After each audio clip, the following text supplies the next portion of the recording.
is Justine McKinnon, and this video is for my vet class for radiology. This video is going to focus on plotting a proper technique chart for radiographs. However, for my clinic, unfortunately, we do not rely on a technique chart anymore. We actually don't use the calipers, so I'm going to do the best that I can to explain to you how we would do that.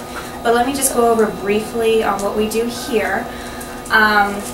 We have digital radiography here, so what we rely on is actually this list right up here. It's already set for us. It goes based off of weight, like less than 25-pound animals, 25 to 40 pounds, 40 to 100, and greater than 100-pound animals. And then it actually already has set settings for the KVP and the MA, for the extremities, the abdomen, the hips, the spine, and also the chest, neck, and the skull. And we actually see a lot of wildlife here as well, so we even actually have some set up for turtle radiographs as well, and also for like hawks and guinea pigs and those kinds of things. But I'm going to go ahead and do the best that I can to actually show you step by step on how we would actually plot it per se in making a KVP chart and also an MA chart with the calipers. Okay, so for the proper technique in order to do this kind of chart, what you really want to use is an average dog, a 40 to 50-pound dog. That's the best route to go with this. So in this case, we're actually going to use Stanley. This is actually our clinic dog. He is actually currently up for adoption as well, so he needs a good home.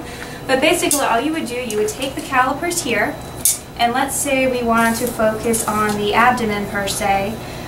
What you want to try to do is measure around where the 12th rib is. So for him, he is, let's see, you want to get this in centimeters, so he is about 18 centimeters, okay? And then you would also, come on Stanley, stand up one more time, and then you would also measure it in this direction as well.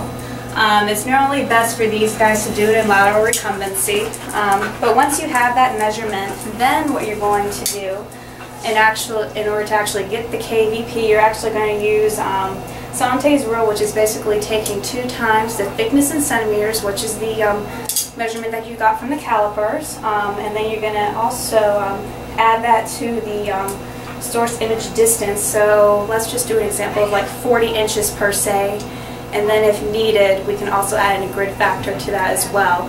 And then once you do that calculation, you'll then get your KVP. So once you do get your KVP, what you want to do is set the MA to the highest setting if possible in order to shorten the exposure time.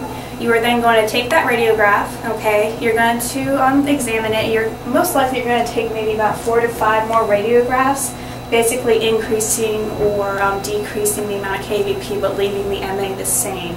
Once you have maybe about 4 to 5 radiographs, you're then going to look at those, evaluate them, find the best one that has the best contrast, the best density, that shows everything that you need to see for the abdominal view.